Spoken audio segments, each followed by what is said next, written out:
good morning. Welcome to the second CBA forum. As you know,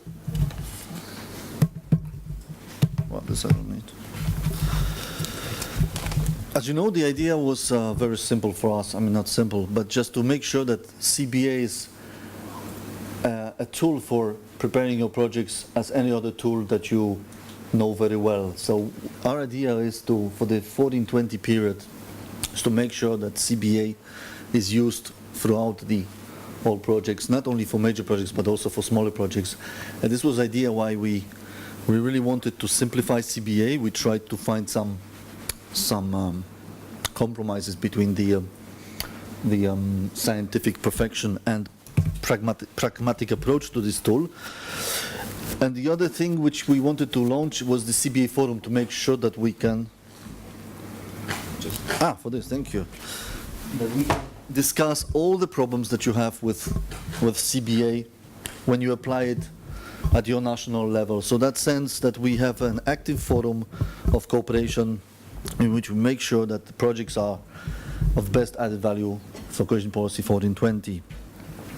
So as Eugenia and Massimo said, please, if you have any questions on CBA, please ask us, because I want this to be really very living forum. We even established a hashtag Twitter CBA forum, but I think it has only 2 tweets, mine from last year, and then maybe some Japanese tourist who just used the hashtag in his correspondence. So, but please, I mean, these are new tools, let's try to use them, even if there is some kind of mental blockage sometimes for people not expressing views on such quite complex issue as cost-benefit analysis. I will today present the presentation because on CBA there will be experts from Jaspers and from team, and Sylvia from team of Professor Florio, who has been assisting DG Regio for more than 20 years now in preparing CBA framework for cohesion policy projects. So I will be focusing on the policy messages linked to cohesion policy. So I will present also some slides which normally my colleagues from SMART team from the unit competence center G1 would present in order to set up the framework for projects, because at the end this was one of the messages we wanted to show, and we put in the legislation major projects as any other operations that you implement in our operational programs 14-20, so they should follow all the other principles and should be closely linked to the programming exercise that we launched.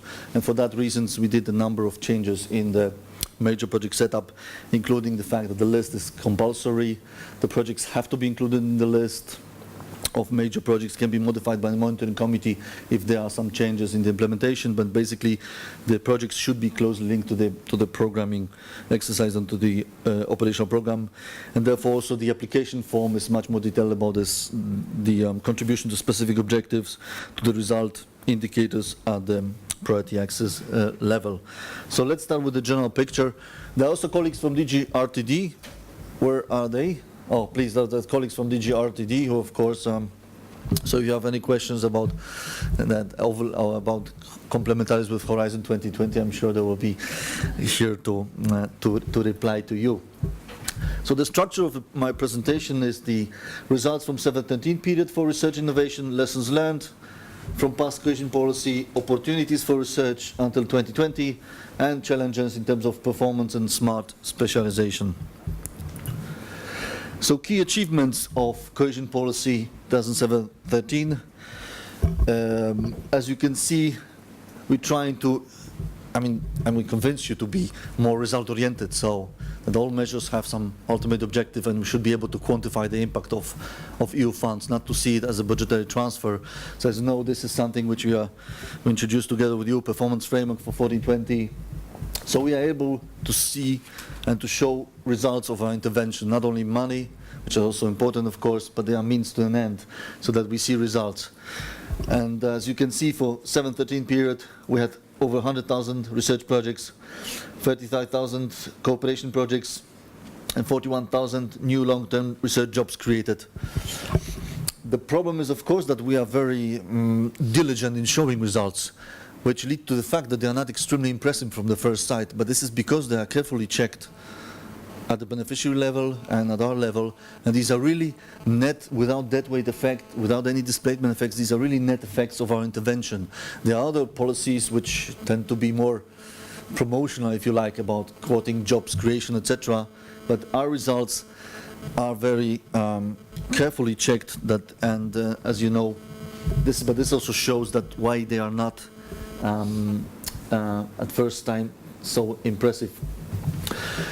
In terms of ERDF funding for research infrastructure, we had, for 713, we had 11.6 billion. Do you see the presentation? Or I'm just, maybe I will be waving this. I'll be waving this. Ah, you have the screen here. Okay. I don't need to wave the screen then. So as you see, we had 11.6 billion for 2007-13. And we had 32 major projects in research. So far for 14-20, I think I've seen only several research projects on the list of major projects. The reasons might be twofold. First of all, there's a shift in policy from research infrastructure to research activities. So we try to make sure that the research infrastructure is being used properly. So this shift leads to, of course, smaller number of projects. The second issue is total eligible cost. So we changed the threshold for major projects from total to eligible cost. And therefore, this is why we only have very few projects. We had 32 major research projects with total cost of 400 billion, including major contribution to S3. So these are three countries, extreme light infrastructure. As you know, these projects have been the most prominent out of the research infrastructure projects in 713. What were the lessons learned from 713 period? Is that, so it's good that colleagues from Horizon 2020, for them research excellence is the main point. For us, what is the main point is the impact of research on the regional and national economy. So this is the raison d'être of our intervention in research. Of course, research potential in the regions is also important, but the point is that it should be really linked with the local business, and it should really create to change the regional economies in terms of their innovative profiles. So it's not objective per se excellence. It always has to be a tool for competitiveness and growth. The other thing we learned, that big is not necessarily beautiful, that there might be some cases of overcapacities. Therefore, it also has to be looked at from the point of view of inputs, outputs. So how much infrastructure costs vis-a-vis how much it contributes to the society. And this is why the CBA framework is so important for that purpose. And research infrastructure do not lead per se to regional socio-economic development. They have to be connected with innovation ecosystem, and that we need to make sure that there is some technology and knowledge transfer to firms in the region needed. This is why in 1420 we put so much emphasis on the applied research rather than fundamental research, but also some combination of it is also possible. And what we also saw, that the main challenge in 713 was actually to construct research infrastructure, to put it in place, to make sure that you procure sufficient equipment, that you make sure that you have researchers of sufficient quality. So to set up the research infrastructure was the main challenge, rather to make sure that it's going to be operational after the completion of the project, and to make sure that there are research activities there. So that was slightly wishful thinking that we saw in projects, and that was always the main point that we and Jaspers were recommending, to have business plans for functioning of such infrastructure. Academia business cooperation requires time and efforts. That's also what we, of course, learned. This is why we promote the smart specialization strategy. A link to regional economy needs to be planned and fostered from the outset, including alignment of specific research, innovation needs, and potential of the regional economy. So all these lessons we learned led to our fact that we strongly promoted smart specialization strategy, as I'm sure you are well aware of smart specialization strategy already. So what is smart specialization strategy? Is the integrated knowledge-driven economic transformation agenda tailored to the local context. So, which includes not only the sectors of new potentials, but also the sectors which are traditional, but can also find new ways of adapting to the economy. Whoop. We have designed the principle for smart specialization strategies. Risk, as you know, there is a guide risk, and there are a few key issues that underpin the smart specialization strategy. So there has to be proper analysis. Where can I specialize in order to make sure that I stay competitive in the globalized economic market? We need to have stakeholders' involvement. This is why we have been strongly advocating for this entrepreneurial discovery process, that the changes or innovation is driven by business sector. So at the end, we have a higher probability that this is going to be successfully applied on the market.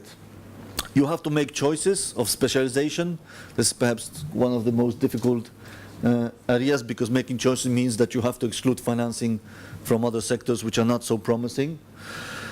And you need to have a broad view of innovation, so not only technological, but also the demands innovation and social innovation and the other things. And you need to have a monitoring and evaluation, proper monitoring and evaluation, so it's not a one-off exercise, the smart specialization strategy, that you establish it and then you let it go, but that you have an ongoing effort, because the market conditions tend to change all the time. So this is the picture of the risk design with business, research, public administration, civil society users, and with underlying this particularly entrepreneurial discovery process. So what is needed is a iterative process, creative thinking, combination, and external views to check your ideas all the time. But I'm sure in the room there are a few colleagues who can share the experience with smart specialization. I see some volunteers. Not yet. We always need to have first volunteer to share.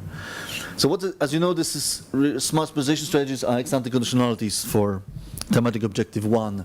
But even it's only for thematic objective 1, I think sometimes for some regions it may underpin all the investments in different, so TO10 education is also important. The European Social Fund related thematic objectives are also very important for proper smart specialization strategy of the region. So legally it's only as a conditionality for thematic objective 1, but I think the spirit of smart specialization of economic transformation in the region should transpire throughout all the thematic objectives as far as possible. Where are we with the ex-ante conditionality? In general, as you know, deadline is end of 2016. In general, I think over 50 regional innovation strategies still need some work. So we see a huge progress.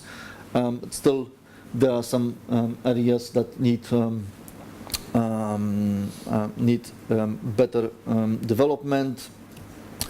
And also the second, the multi-annual plan for research and innovation, and around 20 research innovation plans still need some work, where you prepare the multi-annual budgeting for research and prioritization of investments.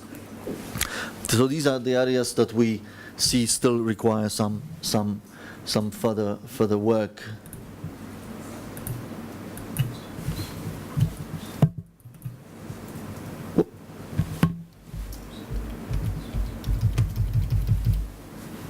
System blocks, or I'm too quick?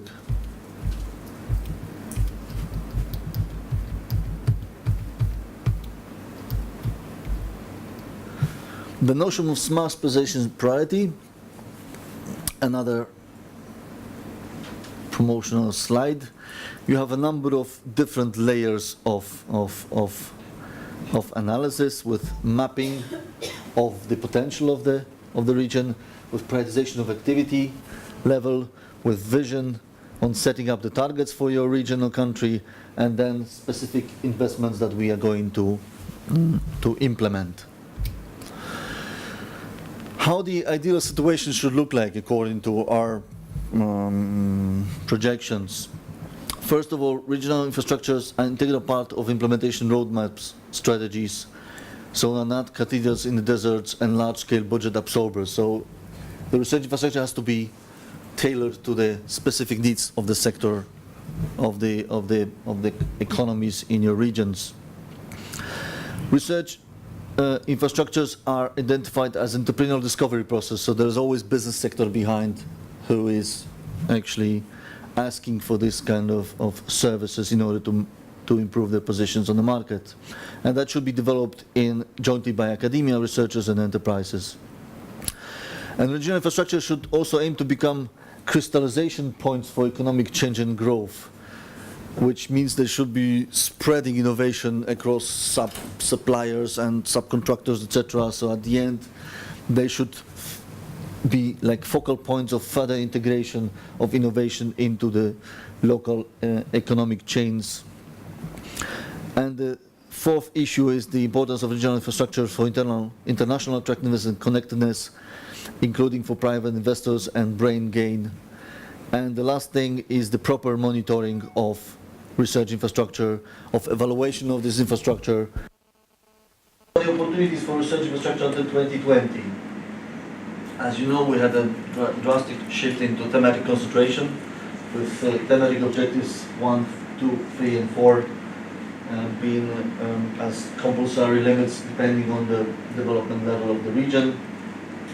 So what we can say out of the financial budget, 451 billion for ESIF, we have around 90 billion of ESIF funds in those 4 thematic objectives and 30 billion of co-financing for innovation in a wide sense.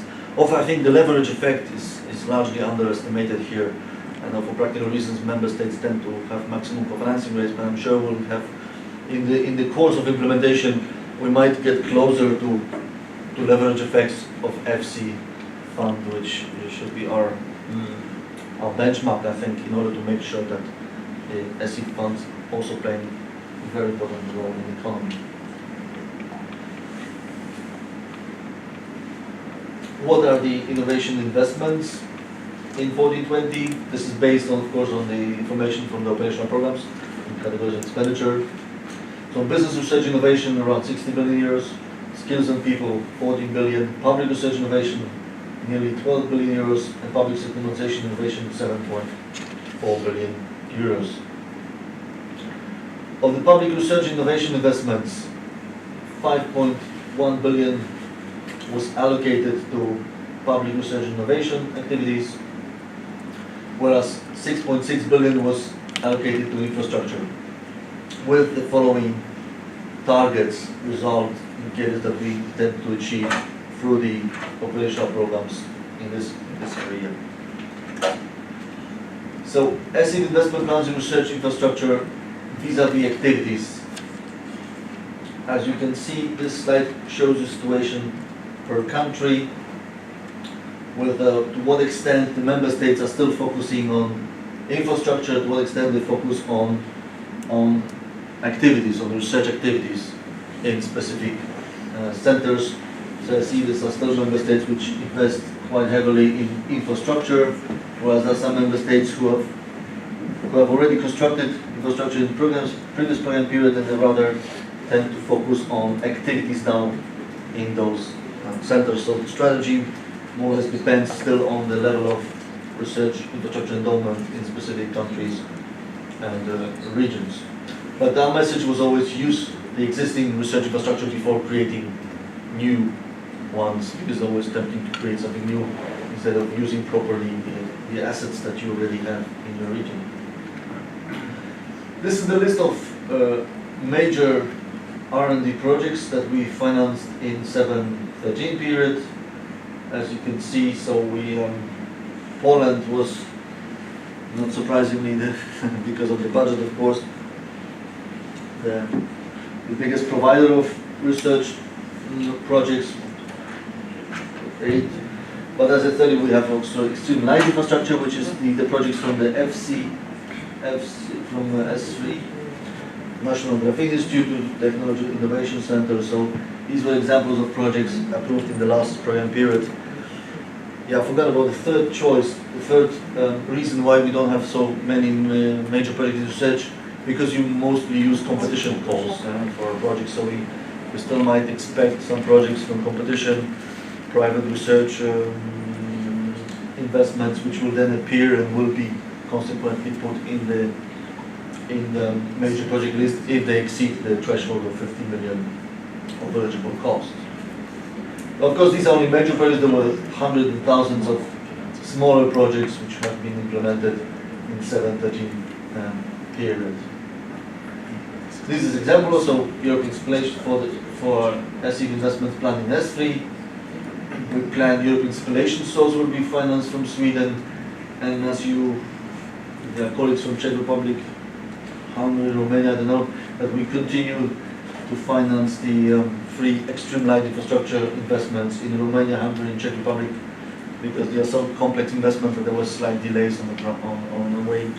So we had to face these projects, and these are amounts for the second phases of these projects, which will be quickly approved. I think Romania will be even approved, I think tomorrow, on 2nd of June. We'll approve the second phase for Eli. Hungary should follow, and Czech Republic still will have to submit the second phase. What are the challenges for research infrastructure? Get from programs and strategies to viable mature investment projects. Align research infrastructure business and financing plans to stay the rules. And make research infrastructure work for smart specialization and economic transformation. These are challenges we will have to face collectively for the 20 period. So, on the first challenge, support for project development. We have Horizon 2020 research infrastructure support, which aims at scientific technological feasibility. We have technical assistance from ERDF to assist you in preparing viable mature projects. We have peer-to-peer learning policy, learning database, experts database, and also of course we have colleagues from JASPERS who are here. JASPERS colleagues, raise your hands. Perfect cooperation. Thank you. So they also assist you in major projects, but also non-major projects, because we do not restrict JASPERS systems only to major projects. The new, of course, kid in the block is the European Investment Advisory Hub for the European Fund for Strategic Investments, which can also provide help for projects which have significant involvement of private sector.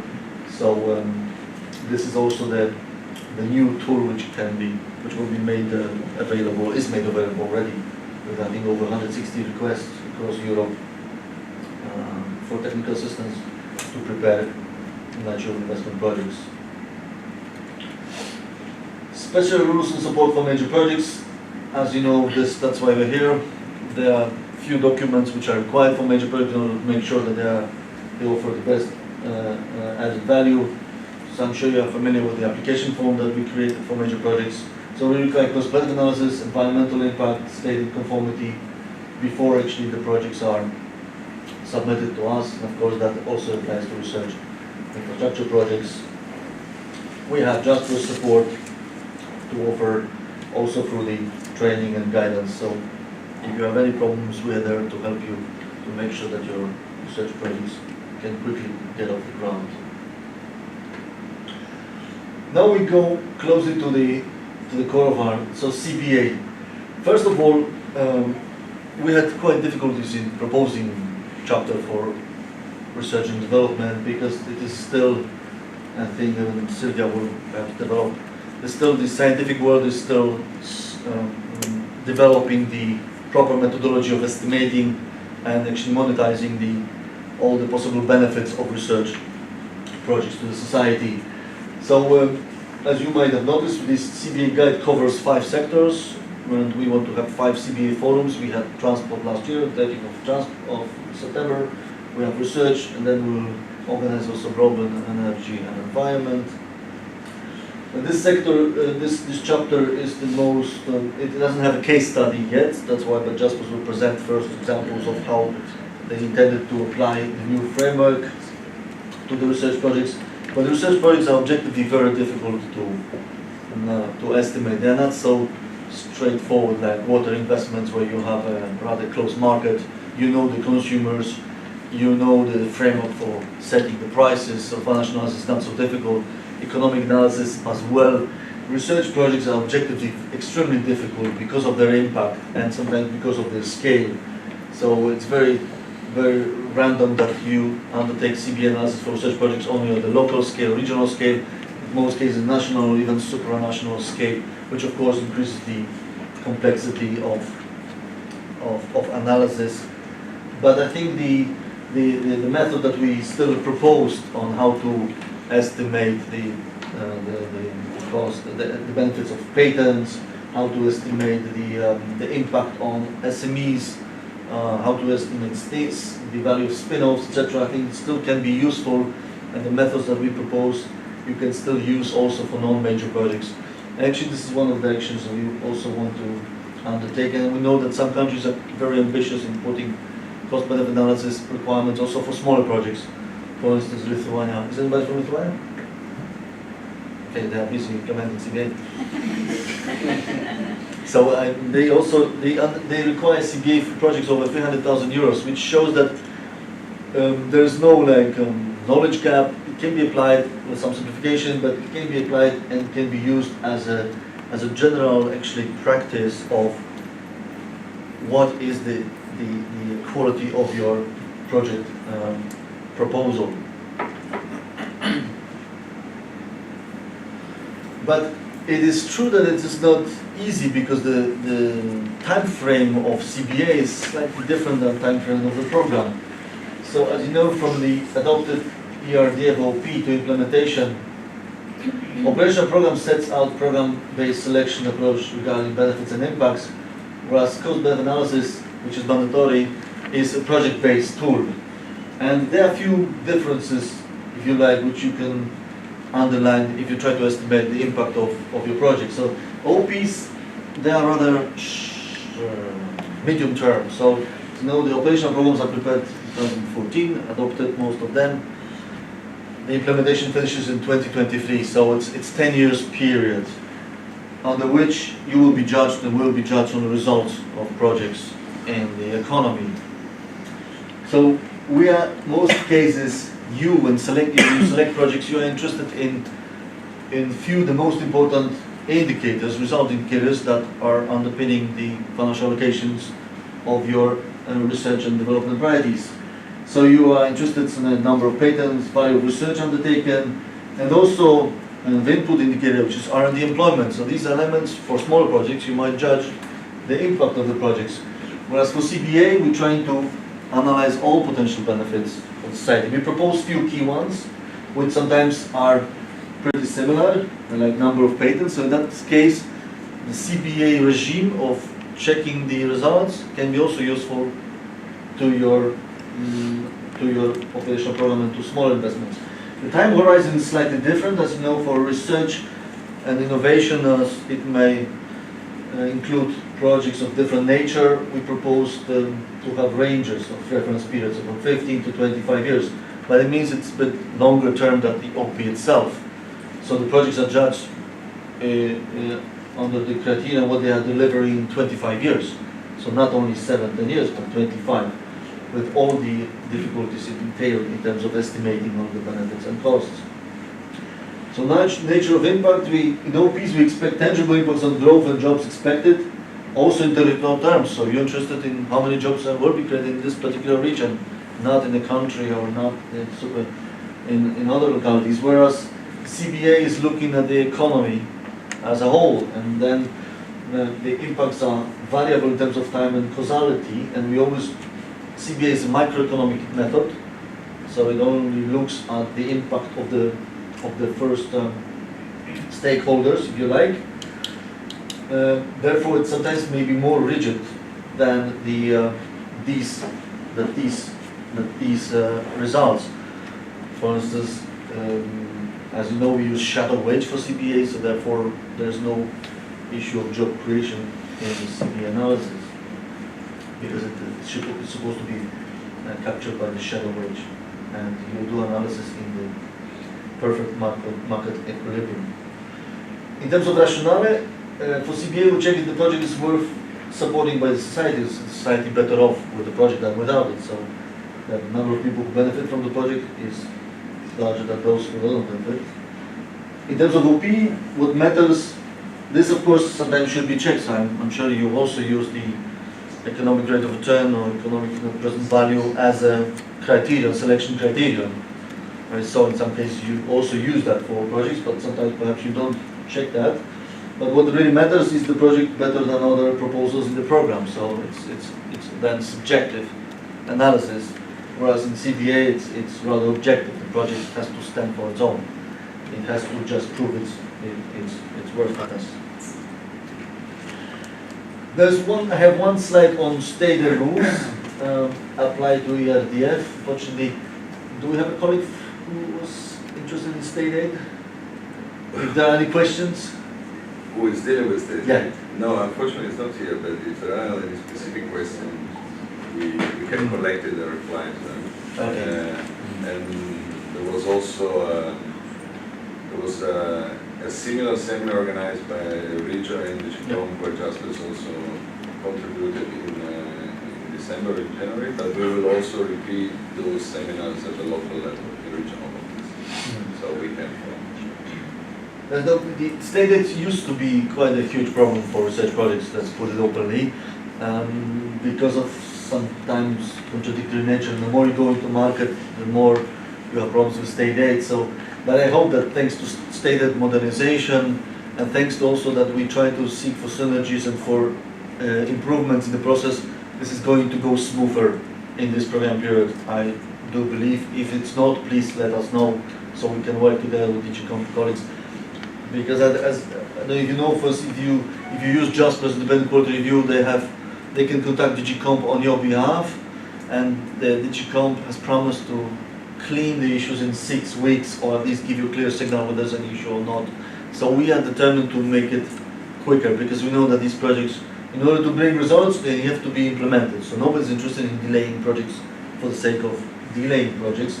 So I can assure you that state modernization should help with these definitions of 20% of auxiliary activities, etc., with exemptions from state aid for mixed infrastructure. So I do hope that this is not going to be a problem for you, like it used to be for research project in Czech Republic, etc.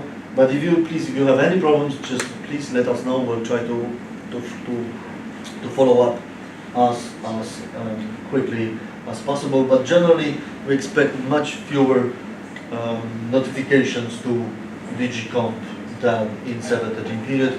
The last message is very important: please, no gold plating at national levels, because sometimes it happens that if you have your national institution dealing with state aid, they sometimes to be even more rigid than Digicomp itself.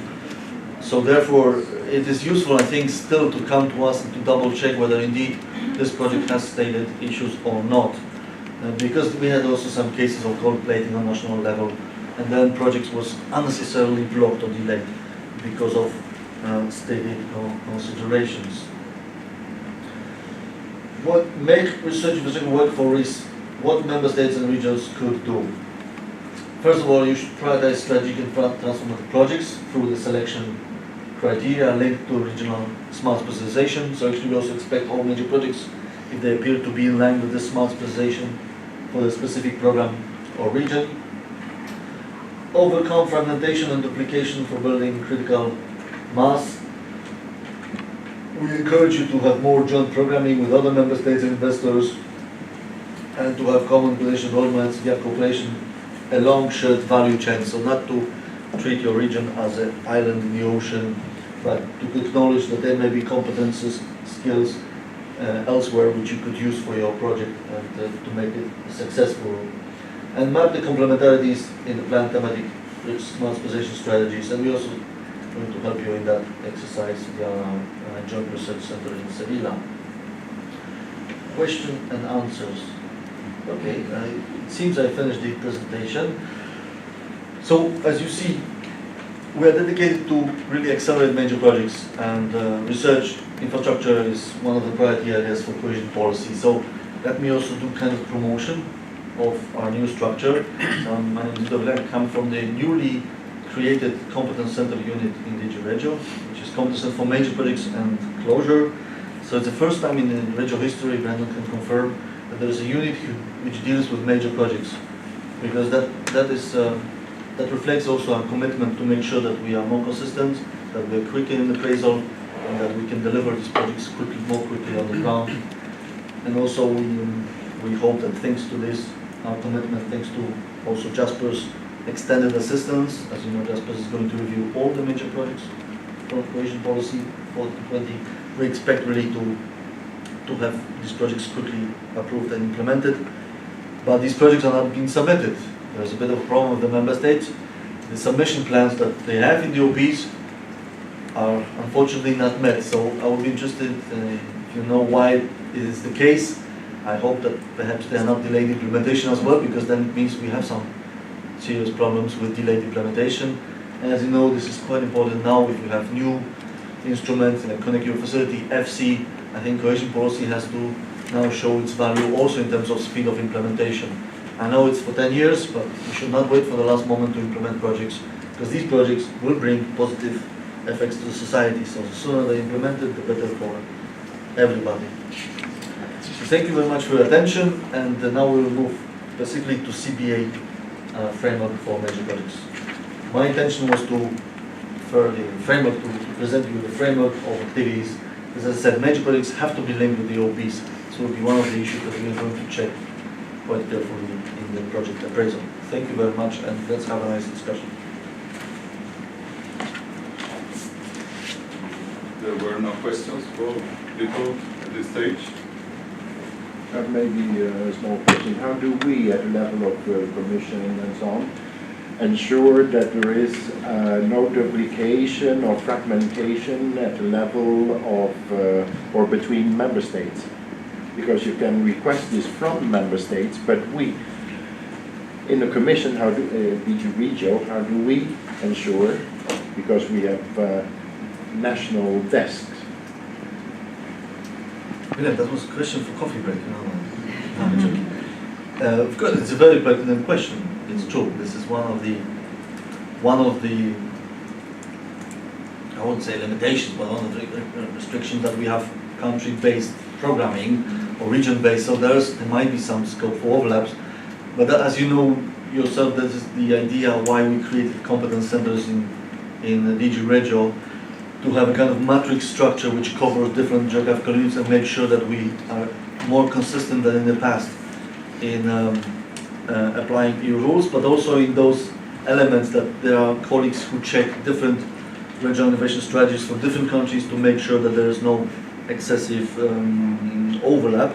But let's be frank, I mean, there are a few trendy specializations which are like biotechnology, which everybody wants to invest now. So everybody sees it as a market opportunity. At the end, it's competition. Who is going to be first? It's going to reap up the profit. So at the end, some overlap is not to be excluded, because that's the nature of competition.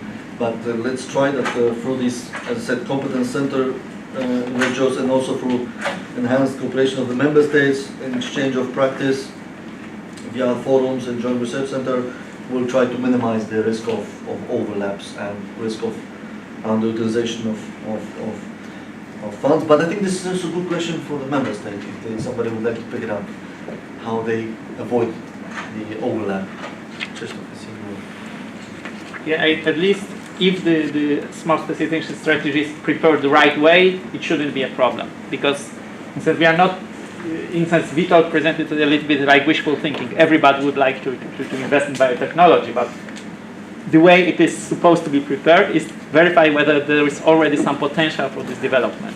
And it takes into account the neighboring countries as well. Yeah, so there is a potential for overlap that somehow we wouldn't take into account what other countries are planning for, but what is there is already taken into account, at least in the Polish case. Yeah, so what you have, you already kind of compare yourself to Germany, to Sweden, and to our neighbors as well, and you verify whether what you believe is should be your strategy, robotics, space, and so on, whether you really have the potential or not. So in reality, properly prepared smart specialization strategy would by itself give you a warning signal if you go into the wrong direction, because you simply don't have the future popular topic. And then this is visible in Polish smart specialization strategies done in different regions. Yeah, so instance they look less they are not so flashy sometimes. Yeah, for exactly this reason, we are not competitive in certain fields with the neighboring countries and neighboring regions. So this is, smart specialization strategy is not just kind of saying, I want to do this. It's actually verifying what I can do and where I can have the highest competitive advantage.